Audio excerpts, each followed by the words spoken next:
আপনারা অনেকে দেখেছেন হয়তো মাননীয় প্রধানমন্ত্রী আশঙ্কা প্রকাশ করে বলেছেন যে আমাদের এই প্রিয় স্বদেশে পার্বত্য অঞ্চল সহ একটা এলাকা নিয়ে একটি খ্রিস্টান দেশ গড়ে তোলবার ষড়যন্ত্র অনেক দূর এগিয়ে গেছে।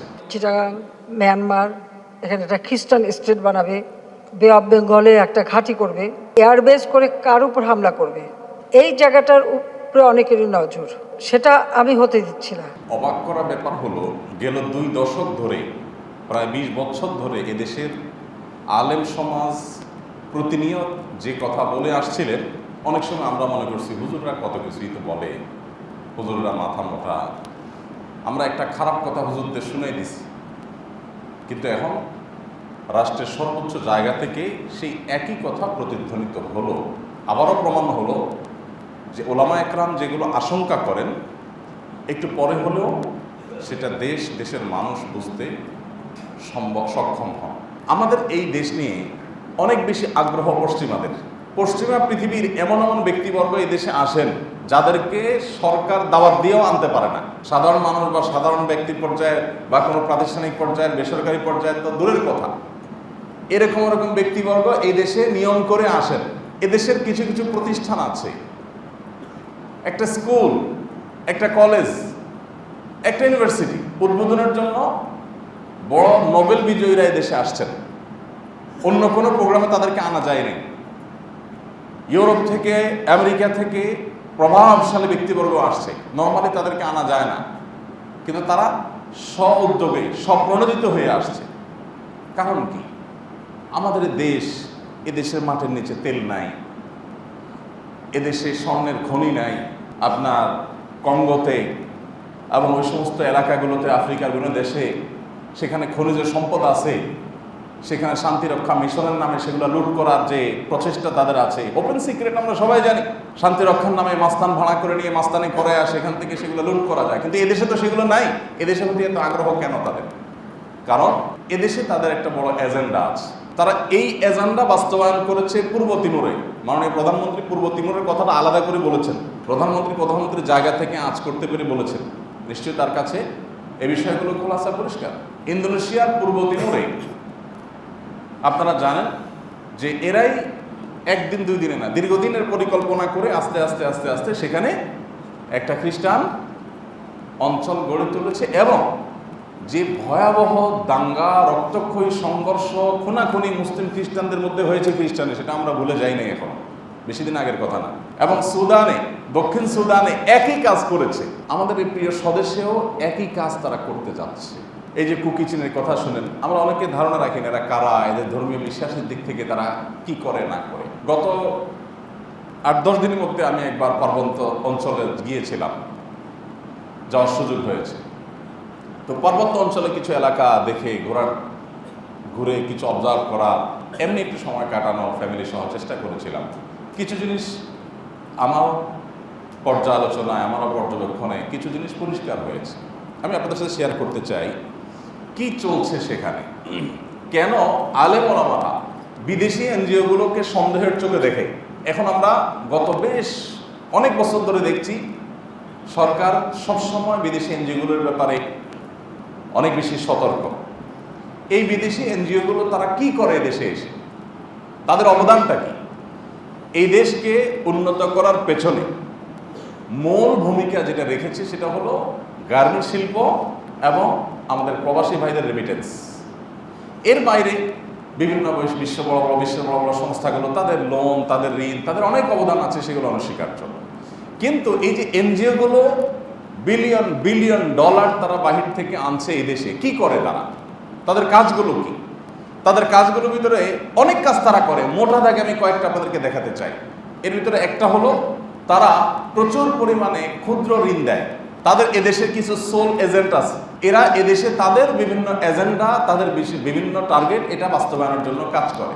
এবং বিভিন্ন ওয়েবসাইট ঘাঁটলে আপনি তাদের ওয়েবসাইটগুলোতেই তথ্যপত্র পাবেন যে কি পরিমাণ বিলিয়ন ডলার তারা বরাদ্দ পায় এই কাজগুলো করবার জন্য। এই বিদেশি এনজিও এবং তাদের মদতপুষ্ট এদেশীয় যে দালালরা, যারা মীর জাফরের ভূমিকা পালন করছে আজ আমাদের প্রিয় স্বদেশকে তাদের হাতে তুলে দেওয়ার জন্য, এবং এটা যদুমধুর কথা বলে আপনি উড়াই দিতে পারতেন। এটা গুরুত্বপূর্ণ ব্যক্তি, গুরুত্বপূর্ণ জায়গার কথা। তো তাদের মৌলিক কাজগুলোর ভিতরে আপনারা লক্ষ্য করেছেন নিশ্চয়ই, এনজিওগুলো দেখবেন গ্রামে গ্রামে ঘরে ঘরে গিয়ে মেয়েদের মধ্যে অনেক ধরনের সচেতনতামূলক কাজ করে। তাদের ভাষায় সচেতনতামূলক কাজ। এই সচেতনতামূলক কাজের ভিতরে একটা হলো যে তাদের একটা বড় প্রচেষ্টা হলো যে মেয়েদের এবং ছেলেদেরও, ছোট বাচ্চাদের বিশেষ করে তারা টার্গেট করে তাদের বিভিন্ন লাজ লজ্জা ভেঙে দেয়। মানুষ তার অস্তিত্ব এবং স্বকীয়তা টিকে থাকে সংস্কৃতি, ধর্ম, এই সমস্ত বিষয় দ্বারা। এ অঞ্চলের মানুষের নিজস্ব কিছু সংস্কৃতি আছে, হিন্দু মুসলিম নির্বিশেষে আমাদের এই অঞ্চলের একটা সংস্কৃতি আছে। আবার এ অঞ্চলের মানুষের প্রত্যেক ধর্মের মানুষের যার যার ধর্মীয় বিশ্বাস এবং ধর্মীয় কর্মকাণ্ড তারা পরিচালনা করেন, সেটাও আলাদা আছে।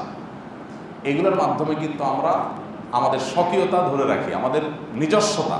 এটা যখন হারিয়ে যায়, মানুষের শিক্ষা, সংস্কৃতি, ধর্ম, এগুলো যখন মানুষ থেকে হারিয়ে যায়, তখন মানুষ নিজের অজান্তে আরেকজনের গোলামে পরিণত হয়, কোনো না কোনো সংস্কৃতি সে ধারণ করে। আপনারা দেখবেন যে গত কয়েক দশকে আমাদের দেশে পশ্চিমা সংস্কৃতির বাম্পার ফলন হয়েছে। টেলিভিশনগুলো খুলবেন, দেখবেন যে সমস্ত নাটক, সমস্ত সিনেমার মূল এবং নির্যাস একটাই, মূল কথা একটাই, সেটা হলো ঘুরে ফিরে তথাকথিত প্রেম। এর বাইরে কিছু আছে? ছোট থাকতে টেলিভিশন তো আমরাও দেখেছি, নাটক সিনেমা তো আমরাও দেখেছি, মাদ্রাসা যখন পড়ি ফাঁকি ঝুঁকি দিয়ে আমরাও তো টেলিভিশন দেখার চেষ্টা করেছি। তখনকার নাটক আর এখনকার নাটকের যে বর্ণনা, যে বিবরণ, দিনভর সেগুলো নিয়ে ফিচার লেখা হয় পত্রিকায়, পত্রিকার পাতা পাতা সেগুলোর বিবরণ আসে, সেগুলোর পর্যালোচনা আসে। এগুলোর মধ্যে পার্থক্য কি?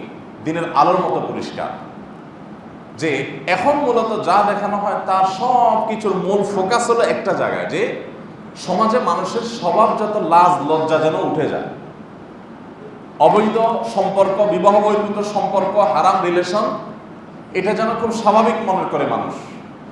এদেশের সংবিধানে যেটা অবৈধ, এদেশের সকল ধর্মের মানুষ যেটা ধর্মীয় দৃষ্টিকোণ থেকে যেটাকে অবৈধ মনে করে, পাপ মনে করে, ওই পাপ বোধ, ওই অপরাধ বোধ, ওই অবৈধ হওয়ার বোধটুকু যেন উঠে যায় মানুষের চিন্তা থেকে। সমস্ত নাটক, সিনেমা, নোবেল, উপন্যাস সব কিছুতে দেখবেন সেটার একরকমের প্রচেষ্টা চলে। এগুলো কিন্তু বাই প্ল্যান, পরিকল্পনা মাফিক মানুষের মধ্য থেকে এই লাজ লজ্জা তুলে দেওয়া। একটা সময় আপনারা নিশ্চয়ই খেয়াল করবেন, বৈধ স্বামী স্ত্রী, বিবাহিত স্বামী স্ত্রী, এই পরিচয়টাও প্রথম প্রথম মানুষ দিতে একটু জড়তা বোধ করত, বিশেষ করে গ্রামাঞ্চলে, এমনকি শহরেও ছিল, যে আপনার সাথে উনি কে, অথবা আপনি বিয়ে করেছেন কিনা, একটু লাজুকতার সাথে উত্তর দিত, তাই না? আর এখন বিয়ে তো দূর কি বাত, এখন বুক ফুলিয়ে গর্ব করে বেহায়া এবং নির্লজ্জের মতো বিএফ জিএফ এর পরিচয় দেয় মানুষ। এই জিনিসটা কি একদিনে হয়েছে? হুজুররা কিন্তু বহুদিন আপনাদেরকে বলছে, আপনারা পাত্তা দেন নাই, কানে নেন নাই। এখন নিজের ছেলেটা যখন কোন একটা মেয়ের সাথে হারাম এবং অবৈধ সম্পর্ক করে বাপমা তুই চলে যা, এবার চোখের পানি টপ টপ করে ফেলেন আর এসে বলেন হুজুর কোনো তাবিজ কবজ দিলে একটু ফিরে আসার সুযোগ আছে। হ্যাঁ, নিজের মেয়েটা যখন ওই লিটনের হাত ধরে চলে যায় আরেক জায়গায়, এবার এসে বলেন হুজুর একটু কোনো দোয়া দোয়া শিখিয়ে দেন যে মেয়েটা একটু চলে আসবে। কিন্তু সারা জীবন হুজুরদেরকে বলছেন মৌলবীদের মাথা নষ্ট আছে, এরা বেশি বাড়াবাড়ি করে, সব কিছু নিয়ে এরা তেনা পেঁচা করে, শুধু ফতোয়াবাজি করে, এদের আর কোনো কাজ কাম নাই, খাইয়া দেয়। হুজুররা বহু সাবধান করছে আপনাকে, নিজে গর্তে পড়ার আগ পর্যন্ত আমরা টের পাই না, আমাদের হোঁশ ফিরে আসে না। আমাদের এই অঞ্চলের মানুষের যে স্বভাব লাভ লাজুকতা, এটা শুধু মুসলমানদের না, এটা অঞ্চলের হিন্দুদের, এটা অঞ্চলের খ্রিস্টানদের, এই অঞ্চলের বৌদ্ধদের, এই অঞ্চলের সমস্ত মানুষের মধ্যে কম বেশি আছে। হিন্দু মেয়েরাও দেখবেন মাথায় কাপড় দিয়ে চলে দেশে, আছে না? তাদের মধ্যেও অশ্লীলতা, বেহায়াপনা, পশ্চিমাদের মতো খুল্লুম খোলা চলাফেরা করা, এটা এই অঞ্চলের মানুষের কালচার না। প্রত্যেকটা পৃথিবীর প্রতিটা অঞ্চলের মানুষের নিজস্ব কিছু কালচার থাকে। আমাদের এই কালচার আমাদের থেকে আস্তে আস্তে আস্তে আস্তে সরাই দেওয়া হচ্ছে, সে জায়গায় পশ্চিমা কালচারকে রিপ্লেস করা হচ্ছে, আপনারা দেখছেন, এবং দিন দিন সেটা ঘরে ঘরে প্রতিষ্ঠিত হয়ে যাচ্ছে। বিদেশি এনজিওগুলো এবং তাদের মদতপুষ্ট এদেশি দালালেরা, তারা এই জিনিসটাকে ঘরে ঘরে পৌঁছে দিয়েছে। আপনি হয়তো বলবেন ভাই এর সাথে দেশের স্বাধীনতা সার্বভৌমত্বের কি সম্পর্ক? স্বাধীনতা সার্বভৌমত্বের সম্পর্ক অনেক গভীরভাবে জড়িত ভাই।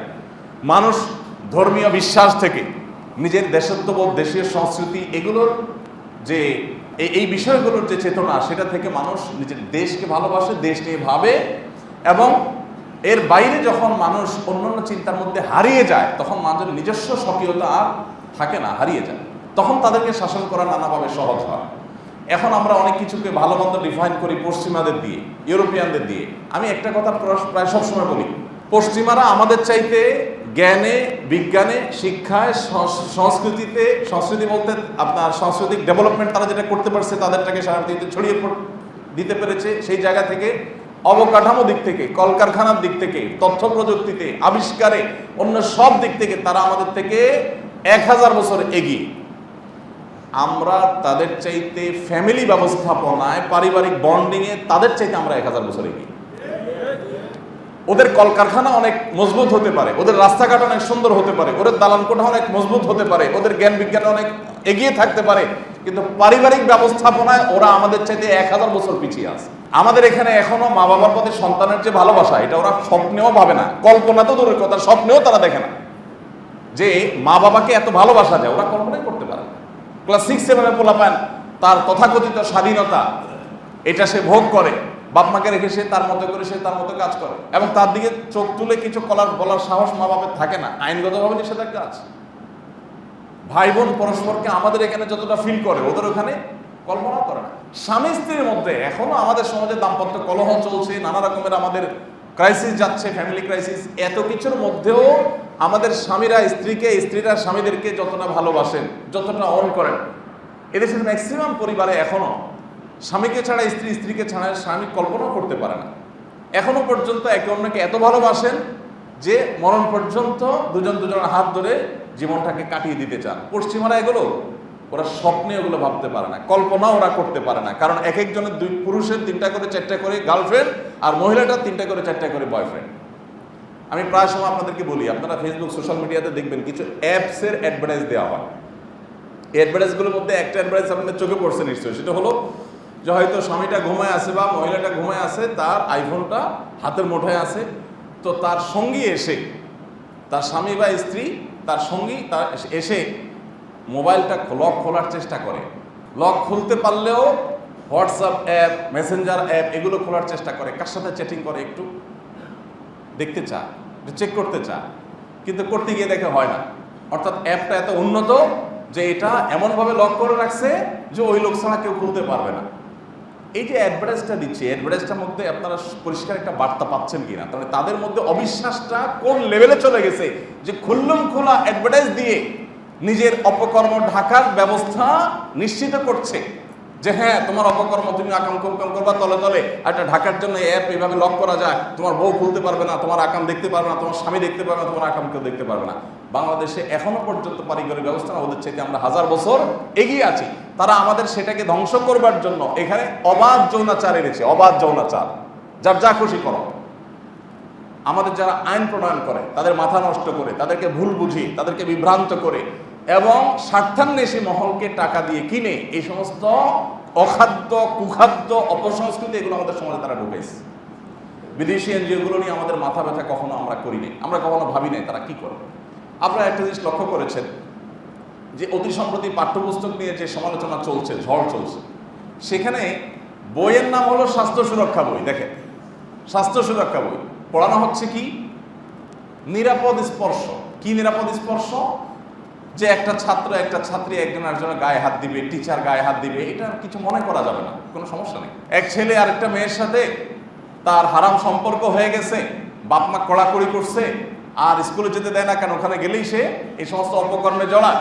তো এই জন্য বাপ মার গোষ্ঠী উদ্ধার করা হয়েছে, বইয়ে ভৎসনা করেছে, বাপ মা খুব খারাপ কাজ করছে, তার স্বাধীনতা তাকে দেওয়া উচিত, অর্থাৎ সে আকাম করতে দেওয়া উচিত তাকে।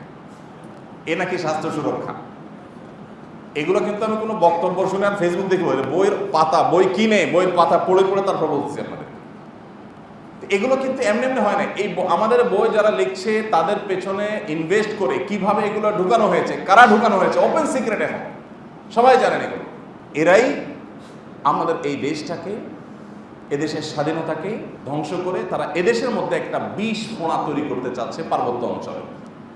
বার্মার কিছু এলাকা, আমাদের কিছু এলাকা নিয়ে তারা এখানে বিষ ফোঁড়া করতে চাচ্ছে। 20 বছর আগে পার্বত্য অঞ্চলে যেখানে 12,000 উপজাতি, এই গত 20 বছরে 12,000 উপজাতি খ্রিস্টান ধর্ম গ্রহণ করেছে। কতজন? 12,000 জাতি গত 20 বছরে খ্রিস্টান ধর্ম গ্রহণ করেছে। উপজাতীয়রা কি ঐতিহ্যগতভাবে খ্রিস্টান ধর্মের অনুসারী? আমাদের পাহাড়ি যারা, এই পাহাড়িরা কি ঐতিহ্যগতভাবে ইতিহাসগতভাবে তারা কি খ্রিস্টান ধর্ম অনুসারী? তাহলে কোত্থেকে 12,000 খ্রিস্টান আসলো হঠাৎ করে? এমনি বাতাসে হয়ে গেছে? এখানে খ্রিস্টান মিশনারিগুলো কাজ করেছে, তাদের এজেন্ডা নিয়ে আসছে, পশ্চিমারা এখানে আসছে, আসলেই তলে তলে গোপনে তারা ওইদিকে চলে যায়। আমি গত 10 দিন আগে যখন যাচ্ছিলাম কাপ্তায়ে গেলাম, চেকপোস্টে দেখি আটকায়, শুধু আটকায়। তো এক জায়গায় গাড়ি থামায় আমি এক সদস্যকে, চেকপোস্টের ডিউটির সদস্য জিজ্ঞেস করলাম, ভাই কি খোঁজেন এত? এই হুজুর মানুষ, আমাদের গাড়িতে কি আছে? না হুজুর, আপনারা তো আমরা চিনি, কোনো অসুবিধা নেই, আমরা দেখতেছি কোনো বিদেশি আছে কিনা। আমি তো অবাক হয়ে গেছি, বিদেশি খুঁজবে কেন? বিদেশি লোকেরা তাড়াতাড়ি ছাড়বে, পর্যটন এরিয়া পর্যটক টানবে। কিন্তু ওনারা জানেন যে এরা ষড়যন্ত্র করবার জন্য এদেশে সেবার নাম দিয়ে এসে ওই জায়গা গিয়ে তাদের মিশন বাস্তবায়ন করতেছে, তলে তলে তাদেরকে ট্রেনিং দিচ্ছে, অস্ত্র দিচ্ছে, তাদেরকে ধর্মান্তরিত করছে, করে তারা প্রস্তুত করতেছে। পূর্ব তিমুর ঘোষণা করেছে আপনার ইন্দোনেশিয়া, আর দেখে দক্ষিণ সুদানে, ওরকম আমাদের দেশে। আমরা তো ঘুমায় আছি, এই সমস্ত কথা আমাদের কানে নেওয়ার সময় নাই। প্রত্যেকে যার যার চাচা আপনার জান বাচ্চা খেয়ে পরে ভালো আছে। ধ্বংস নিজের বুকে এসে পড়ার আগ পর্যন্ত আমাদের হুঁশ হয় না। এই এনজিওগুলো, এই বিদেশি মদতপুষ্ট সংস্থাগুলো, তারা আমাদের দেশে বসে ঘরে ঘরে সুদের বীজ ঢুকেছে না ঢুকায় নাই? আপনি গ্রামাঞ্চলে আপনি যান, টাকার কোনো অভাব নেই, আপনি যেই হন না কেন আপনি লোন পাবেনই পাবেন, আপনার কিচ্ছু থাকার দরকার নেই। সেটা হলো সুদের লোন। আপনাকে সুদের কিস্তিতে টাকা দিবেই দিবে। আপনি জীবনে মরে যান, আপনারা কেউ এসে মুখে একটু পানি দিবে না, আপনার একটা ওষুধ দিবে না কেউ এসে, আপনাকে ফ্রি কেউ এসে কোনো সেবা করবে না, আপনার অন্য কোনো একটা ক্ষতি হবে সেখান থেকে আপনাকে কেউ বাঁচাতে আসবে না। সন্ত্রাসী, চাঁদাবাজি, মাস্তানি দ্বারা আপনি শেষ হয়ে যাচ্ছেন, আপনাকে কেউ উদ্ধার করতে আসবে না। কিন্তু আপনি বাড়ি করবেন, গাড়ি করবেন, দোকানদারি করবেন, যেটাই করবেন, আপনাকে সুদি লোন দেওয়ার জন্য তারা এসে হাজির। আপনি না নিলে ফুসলে ফাসলে হলেও দিবে। গ্রামের খোঁজখবর যারা রাখেন তারা জানেন এই এনজিওগুলো কি চায়, এই সুদের জাল বিছায়া তারা কি করতে চায়। মুসলমানদের ধর্মীয় চেতনা এটা যদি ধ্বংস করে ফেলা যায়, তাহলে মুসলমানদের দখল করা, তাদের উপরে কর্তৃত্ব জাহির করা এবং তাদের এজেন্ডাগুলো বাস্তবায়ন করা অনেক সহজ হবে।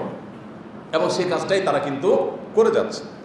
20 বছরে যে 12,000 উপজাতি খ্রিস্টান ধর্ম গ্রহণ করেছে, অর্থাৎ খ্রিস্টান ধর্ম প্রচার করে ওখানে খ্রিস্টান রাষ্ট্র বানানোর চক্রান্ত চলছে, এই জিনিসটা বোঝার জন্য আপনার বেশি দূরে যেতে হবে না। আপনি ঢাকায় শুধুমাত্র এমবাসি এরিয়াগুলো, এগুলো বাড়িধারা, ওই সাইডটাতে যদি আপনি যান, আমি প্রায় 1 বছর ছিলাম এই যে জোয়ার সাহারা এলাকাতে। আপনি জোয়ার সাহারা এলাকাতে যদি যান, আপনি দেখবেন যে সেখানে প্রচুর পরিমাণ উপজাতিরা, পাহাড়িরা, তারা বিভিন্ন এমবাসির অনেক কর্মকর্তাদের বাসা বাড়িতে, অফিস আদালতে তাদের কাজকাম করে। এই মানুষগুলো কাজকাম করে, এটা তাদের ব্যাপার, তারা করবে, তাদের রাইট আছে, কোনো অসুবিধা নেই। কিন্তু ইন্টারেস্টিং বিষয় হলো, আমি নিজে কাছে থেকে দেখেছি, আমি যে বিল্ডিংয়ে ছিলাম ওই বিল্ডিংয়ে ভাড়া থাকতো তাদের কেউ, ওই এলাকাতে তারা সবচেয়ে বেশি ভাড়া থাকে। তারা ধর্মে কি জিজ্ঞেস করলাম, কথা বললে বোঝা যায় ধর্মে সব খ্রিস্টান। আপনি বেশি না, এই জোয়ারসারা যান, আপনি দেখবেন। তো আমি নিজে একটু বোঝার চেষ্টা করলাম ব্যাপার কি, এত খ্রিস্টান কোথেকে আসবে। বাড়িধারা যে ব্লক এরিয়াটা বিরাট বড় এরিয়া আছে, রীতিমতো খ্রিস্টান যারা হয়, ধর্মান্তরিত হয়, তাদেরকে এখানে ফ্ল্যাট দেওয়া, তাদেরকে এখানে আপনার পুনর্বাসন করা, এই কাজগুলো করা হয়। আমাদের সংবিধানে আপনারা জানেন, প্রলোভন দিয়ে ধর্মান্তরিত করা সংবিধানে নিষিদ্ধ লেখা আছে না? এরা তো প্রলোভন দিয়ে ধর্মান্তরিত শুধু করছে না, খুল্লম খোলাভাবে করছে এবং অবলীলায় করে যাচ্ছে। আরো অবাক করা বিষয় হলো, এদের বিরোধিতা করা তো দূরের কথা, আলেম ওলামারা ধর্ম প্রচার করতে গেলে পাহাড়ি এলাকায় তাদেরকে গ্রেফতার করা হয়। আলেম ওলামারা ইসলাম প্রচারের কথা বলে তাদেরকে নানাভাবে হয়রানি করা হয়। প্রশাসনের কিছু অসাধু অফিসারদেরকে তারা টাকা দিয়ে কিনে ফেলেছে, এরা তাদের দোষণ হিসাবে পালন করছে। এরা দেশ বিরোধিতায় লিপ্ত, এরা আমাদের স্বাধীনতার সার্বভৌমত্বের বিরোধিতায় লিপ্ত কিছু লোক। আর এই বিদেশি এনজিওদের মদতপুষ্ট দেশীয় যে কিছু এনজিও আছে, এদের মধ্যে কিছু এনজিও ওপেন সিক্রেট, আপনারা সবাই জানেন, আমি আর নাম বলে মার্কেটিং করতে চাই না তাদের। তারা আমাদের পাঠ্যপুস্তক থেকে নিয়ে আমাদের সব কিছুতে বিষ ঢুকাচ্ছে। এদের পণ্যগুলো আমরা সকাল বিকাল কিনছি, এমন কিছু না যে তারা করে না। বীজ থেকে নিয়ে সব কিছু তাদের আছে। এটা চেইন, এটা জাল তৈরি করতেছে তারা। ইস্ট ইন্ডিয়া কোম্পানি এদেশে কিসের জন্য আসছিল? ব্যবসার কথা বলে আসছিল। এরপরে তারা এই দেশ দখল করে কত বছর আটকে রাখছে। এই যে 200 বছরের গোলামীর জিঞ্জিরে আমাদেরকে আবদ্ধ করেছে। আসছে কিন্তু খুব সীমিত কিছু মানুষ, অল্প কিছু মানুষ, কয়েক মানুষ আসছে, তারা এসে এই কোটি কোটি মানুষকে গোলাম বানায় রাখছে। এখন তারা আসছে সেবা করার নাম দিয়া, তারা আমাদের সেবা করতে চায়। এই সেবার নাম দিয়ে তারা আমাদের সমাজে বিষ পুশ করে দিচ্ছে। ভাইরা আমার, 2017 আগস্ট মাসে পার্বত্য অঞ্চলে চট্টগ্রামের ওই বেল্টে 365টা গির্জা ছিল। মাত্র 3 বছরের ব্যবধানে 2020-এর আগস্ট মাসে এসে সেখানে গির্জার সংখ্যা দাঁড়িয়েছে 440টা। ব্যাপার কি? এত গির্জা বাড়ছে কারণ হচ্ছে খ্রিস্টান নতুন নতুন খ্রিস্টান করছে, হাজার হাজার মানুষকে তাদেরকে গির্জা তৈরি করে, এদেরকে খ্রিস্টান ধর্মে দীক্ষিত করে, তারপর তাদেরকে প্রশিক্ষিত করে, তাদেরকে অস্ত্রশস্ত্র দিয়ে তাদেরকে আলাদা রাষ্ট্র গঠন করার জন্য তারা প্ররোচিত করছে এবং রেডি করছে। ভাইরা আমার, এদের বিরুদ্ধে যদি আমরা এখনো সজাগ না হই, এখনো সতর্ক না হই, তাহলে আমাদের কপালে দুর্গতি ছাড়া কিছু নেই। সময় তো ভাইরা, এরা আমাদের সমাজে কি কি কাজ করছে আমি সে ফিরিস্তি তুলে ধরার সময় আমার হাতে নাই। আরো সংক্ষেপ 2-1টা পয়েন্ট খুব সংক্ষেপ করে বলি। আপনারা জানেন যে আমাদের, যেটা আমি বলছিলাম যে স্বভাবজাত লজ্জা, লাজুকতা, এটাকে নষ্ট করার জন্য তারা নানা রকমের মুখরোচক স্লোগান বের করছে। আমরা অনেকে সেগুলোকে খুব খুশি মনে গ্রহণও করছি। তার ভিতরে একটা হলো যৌন শিক্ষা। আমাদের পাঠ্যপুস্তকে কিন্তু অলরেডি যৌন শিক্ষা, আমাদের মূল কারিকুলাম আমাদের যৌন শিক্ষা ইনক্লুড। যৌন শিক্ষা দেওয়ার গুরুত্ব বুঝাচ্ছে, মনে করতেছে না পরিণত বয়স হলে মেয়ে তার যৌন শিক্ষা তার পাওয়া উচিত, মাসিক এটা লুকানোর কিচ্ছু নাই, তারপরে যাইয়া প্যাড কিনতে হবে, এটা এত লুকোচাপা করে কেনার কিচ্ছু নাই, এগুলো খুল্লম খোলা কিনতে হবে, বলতে হবে, কিনতে হবে। এটার নাম দিয়েছে ট্যাবু ভাঙতে হবে। আচ্ছা, মানুষের বিশেষ করে বাচ্চাদের সহজাত যে লাজুকতা, সহজাত যে স্বভাবজাত যে লজ্জাশীলতা, এটা কি ভালো না খারাপ? এই লজ্জাশীলতা যদি চলে যায় তাতে মানুষের ভালো কিছু হবে না খারাপ কিছু হবে? দেখুন, আমাদের সন্তানরা, প্রত্যেকটা সন্তান, ছেলে হোক আর মেয়ে হোক, যৌনতা সংশ্লিষ্ট যে সমস্ত বিষয়গুলো সম্পর্কে তাদের সচেতন হওয়া দরকার, এগুলো পারিবারিকভাবে মা বাবা তাদের মতো করে বাচ্চাদেরকে শেখাবেন। এটাই আবহমানকাল থেকে, পৃথিবীর জন্ম থেকে এই পর্যন্ত একটাই সিস্টেম চলে আসছে, মানব সভ্যতা এই সিস্টেমেই চলে আসছে এই পর্যন্ত। বাট এরা নতুন করে চালু করছে কি না, এই সমস্ত এত লুকোচাপার কিছু না, একেবারে খুল্লম খোলা স্কুলে শিখে ফেলতে হবে যে মাসিক হয় মেয়েদের এই বয়সে। এই ছেলেরা, তোমরা জানো তোমার আব্বুর, তোমার মেয়ে বোনের কিন্তু মাসিক হয়, মাসিক হলে কি হয় জানো, প্যাড কি হয়, আপনারা জানেন এগুলো? এই খুল্লম খোলা শিখাচ্ছে তারা, এবং গ্রামে গ্রামে গিয়ে মহিলাদেরকে ডেকে ডেকে বৈঠক করে করে তারা এগুলো শিখাচ্ছে। এদেরকে দৌড়ানোর সময় কি এখনো আসে নাই আমাদের দেশে? আমি গত 2 দিন আগে দেখলাম ইংল্যান্ডের একজন দায়িত্বশীল মন্ত্রী, ইংল্যান্ডের মতো দেশের দায়িত্বশীল মন্ত্রী বলছেন যে বাচ্চাদেরকে যৌন শিক্ষা দেওয়া এটা ধ্বংসের নামান্তর। তাদেরকে যৌন শিক্ষা দিয়ে, তাদের যৌন সুরসুরি দিয়ে, তাদের স্বভাবজাত লজ্জা ভেঙে দিয়ে তাদেরকে আমরা নষ্টামের পথে নিয়ে গেছি। আপনারা জানেন উন্নত দেশগুলোতে স্কুলে বাচ্চাদের মধ্যে অবাধ যৌনাচার এটা অহরহ হয়, অহরহ। কোনোভাবে তার নিয়ন্ত্রণ, কারণ হচ্ছে বাচ্চাদের স্বভাবজাত লজ্জা ভেঙে ফেলছে। তো লজ্জা ভেঙে ফেলার ভিতরে কোনো কল্যাণ নিহিত থাকতে পারে না, কিন্তু এরা এটা করছে, বলতেছে যৌন শিক্ষা দিতে হবে, এবং সেটা আমাদের মূল কারিকুলামে, জাতীয় কারিকুলামে তারা ঢুকে ফেলছে। ভাইরা আমার, ঠিক একইভাবে আপনারা যেটা বলছিলাম প্যাডের কথা, ট্যাবু ভাঙার নাম দিয়া যে মাসিক নিয়ে লুকোছাপার কিছু না, এখন দেখবেন টেলিভিশন প্রোগ্রাম হয়, খুললম খোলা ডাইরেক্ট এগুলো আলাপ ছালাপ হয়, এবং এগুলো প্রতিষ্ঠা করা তাদের উদ্দেশ্য। তারা কিন্তু আপনার প্যাড সম্পর্কে, মেয়েরা মাসে তুলে প্যাড কিনবে, দোকানদারের কাছে যায় গোপনে বলে কোনো রকম কিনে নিয়ে চলে আসে। কারণ এই সংশ্লিষ্ট আরো বিভিন্ন বিষয় আছে, আমি সেগুলোর নাম মুখে আর নিলাম না। এগুলা যার যার মতো কিনে মানুষ লুকোছাপা করে নিয়ে আসে। এরা প্রচারণা করে না, কেন লুকোছাপা করতে হবে, খুল্লম খোলা করতে হবে। আপনারা অবাক হবেন, এই দুষ্ট চক্র, এই এনজিও গুলো একবারে এদের নেতৃত্বে যারা আছে, সেই প্রতিষ্ঠান রীতিমতো শেখায় যে মেয়েদের মাসিক হলে তাদের প্যাড লাগবে। এই কথা ভাইকেও না, ডাইরেক্ট বাপকে যায় বলতে হবে, মার কাছে না। কারণ লজ্জা কিসের, এটা ভাঙতে হবে, এটা ট্যাবু। আমরা মনে করতেছি বাহ আধুনিক, তো নতুন কিছু হইলে বাঙালি আমরা বড় হুজুগে হয়ে মাতাল হয়ে পড়ি, আমরা ওটা পিছনে অনেক সময় ঝাঁপ দিয়ে পড়ি। ভাইরা আমার, এরা আমাদের এই দেশকে, এদেশের মানুষকে সুদের জালের মধ্যে আটকে ফেলেছে।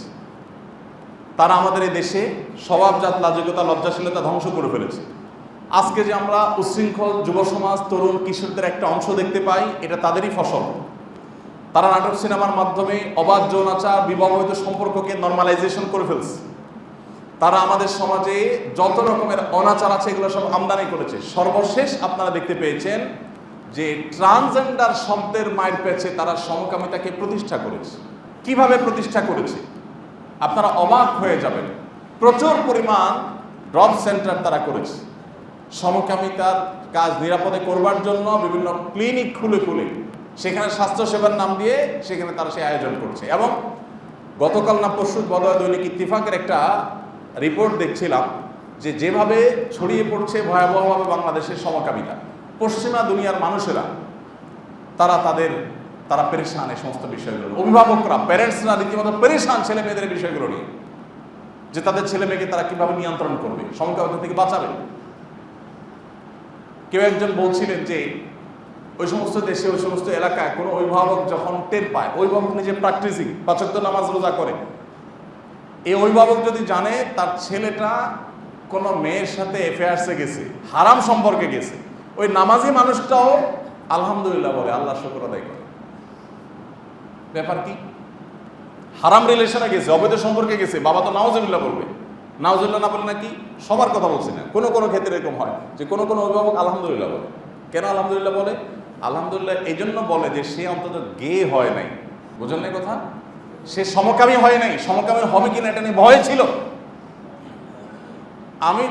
আমার একান্ত পরিচিত বাংলাদেশি প্রবাসীদের অনেকে আছে, আমেরিকা প্রবাসী একজন আছে আমার পরিচিত, বললেন যে তারই নিয়ারেস্ট আত্মীয় ছেলেটা সমকামী হয়ে গেছে। মা বাবার কান্নার কোনো শেষ নেই। এই মা বাবা জীবনে কোনোদিন নাতি নাতনির চেহারা দেখবে না। ভাইরা আমার, এই অসভ্যতা তারা এখন আমাদের সমাজে ছড়াচ্ছে। এদের বিরুদ্ধে আমাদের সোচ্চার হতে হবে, সজাগ হতে হবে এবং তাদের ষড়যন্ত্রগুলোকে আমাদের নস্যাৎ করতে হবে। আল্লাহ তাআলা আমাদের প্রিয় ভূমিকে, প্রিয় মাতৃভূমিকে সকল ষড়যন্ত্র থেকে আল্লাহ তাআলা হেফাজত করুন। আলেম ওলামা আপনাদেরকে যে বিষয়গুলো সতর্ক করেন, ওলামা একরাম তারা তাদের দায়িত্বশীলতার জায়গা থেকে সতর্ক করেন। তারা আমাদের কল্যাণ চায়, সেজন্য সতর্ক করেন। এর বাইরে আর কিছু না। আমরা যদি সতর্ক না হই, আমরা যদি নিজেদেরকে সংশোধনের পথে আনতে না পারি, তাহলে সেক্ষেত্রে আমাদের ধ্বংস অনিবার্য হয়ে যাবে। আমরা তাদের সকল ষড়যন্ত্র থেকে সতর্ক থাকবো। আমাদের অনেকে আছেন খুব পাতলা চিন্তা করেন।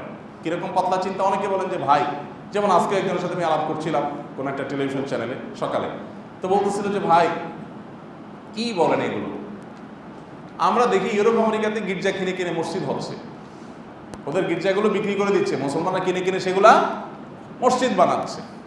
খ্রিস্টানরা দলে দলে মুসলমান হচ্ছে, অন্য ধর্মে চলে যাচ্ছে, ওদের ধর্মকর্মে পালাই নাই, ওরা আবার এখানে খ্রিস্টান ধর্ম প্রচার করতে কেন যাবে? এটা অনেকে বলেন। এখানে আমেরিকার ইমাম সাহেব আছেন, আমেরিকা প্রবাসী ভাইরাও আছেন আজকে মাশাআল্লাহ, ওনারা সাক্ষী। বহু গির্জা সেখানে কিনে মসজিদ হচ্ছে না, শুধু আমেরিকায় কেন, ইংল্যান্ড সহ পুরো ইউরোপ আমেরিকাতে, আলহামদুলিল্লাহ সেটা ভালো দিক। বাট আমি বলছি যে সেখানে যে এই যে গির্জাগুলো কিনে ফেলছে মুসলমানরা, খ্রিস্টানরা ধর্মের কোনো বালাই তাদের নাই, তারা গির্জা গেলেও ওই কালে বদলে যায়। এখন প্রশ্ন হলো যে সেই ধর্মের মানুষরা আমাদের দেশে কেন আবার তাদের ধর্ম প্রচার করতে আসবে? এটার উত্তর হলো, আমি নিজের চোখে একবার না বহুবার দেখেছি। আপনি আমার সাথে উত্তরবঙ্গ চলেন, ঠাকুরগাঁ, পঞ্চগড়, দিনাজপুর, রংপুর, এই সমস্ত এলাকা আপনি চলেন, আপনার চোখও পালে উঠে যাবে। এমন এমন খ্রিস্টান পাদ্রীরা আছে যারা ইউরোপ আমেরিকা থেকে আসছে, 20 বছর, 30 বছর, 40 বছর হয়েছে, তারা এই দেশেই থাকছে এবং তারা এদেশে নানা রকমের কাজ করছে। শিক্ষা প্রতিষ্ঠানগুলো, ভালো ভালো শিক্ষা প্রতিষ্ঠানগুলো তারা করে, কারণ জানে যে পোলাপান শিক্ষা প্রতিষ্ঠানে ভর্তি করতে হবে, মুসলমানের ছেলে তাদের প্রতিষ্ঠানে পড়বে, পড়ে তাদের কালচার, কৃষ্টি, চিন্তা এগুলো লালন করে বড় হবে, এগুলো করে বোমার মতো কাজ করবে। এরা তারা ঘরে ঘরে করছে। এখন পার্বত্য অঞ্চলে তারা খ্রিস্টান ধর্ম ছড়িয়ে দিয়ে তারা কি লাভ করতে চায়? তাদের তো ধর্মের তেমন কোনো বালাই নাই, আগ্রহ নাই। এর উত্তর হলো, তারা তো আসলে ধর্মীয় প্রচারের জন্য এটা করছে না, ধর্মটাকে অস্ত্র হিসেবে ব্যবহার করছে।